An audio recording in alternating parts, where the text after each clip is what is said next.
when I first came to Los Angeles, heads, hands and feet, Ernie Ball and his son Sterling had heard our record on the radio, and they were quite tickled to discover there was this English band playing country music.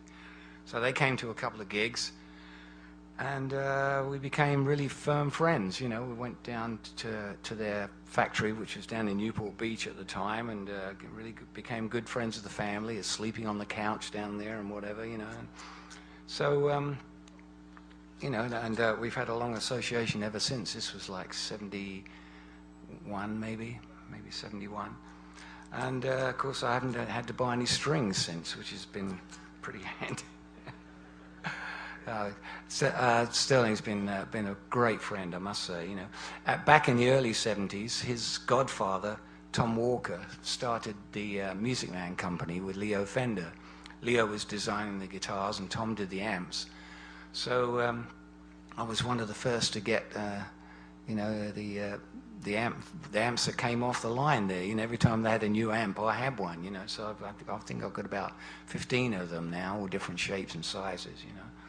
And really good amps, and they still work. You know, they're 30-odd years old, and they're still fantastic amps. You know, I didn't particularly like the guitars that Leo was making, so I stuck to my Telecaster at the time. You know, but he went off. He and Tom split up, and Leo went off to start GNL. Tom carried on his own for a while, but then Ernie Ball bought the Music Man name and decided not to go with the amps, but really wanted to design a new electric guitar, you know. And like being one of the family, I kind of put in my 2 cents with what I'd liked in a guitar, you know. And Steve Morse was around at the time, and Dudley Gimple was the main designer, you know. And the first guitar they came out with was the Silhouette, which I just fell in love with.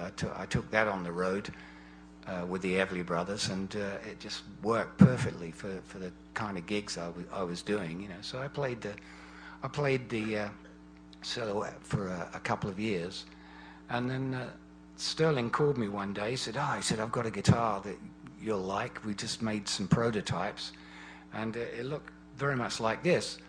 And we were playing a gig together, you know, so I showed up, and he opened the case up and said, "What do you think of that?" I said, "I like that. It's kind of wacky and, you know, a bit different, you know." So he said, "Oh, okay, it's yours," you know. So he gave it to me, and I think he regretted it for a little while there, because it became my #1 guitar, and it wasn't the guitar that they were actually selling, you know. So, you know, I just fell in love with this thing, you know. But he, you know, we toyed with the idea there for a few years. He said, "Well, maybe, you know, one day we might put your name on it," you know. And, "Oh, great, whatever," you know.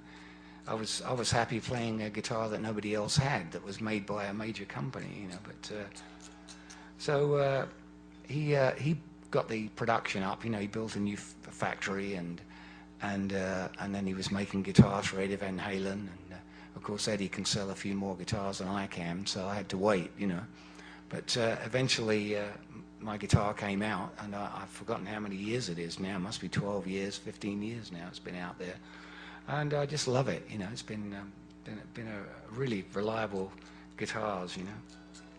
And I mean, they look like a short scale. I mean, it's a small body, but it's a regular scale, same as a Strat, I believe.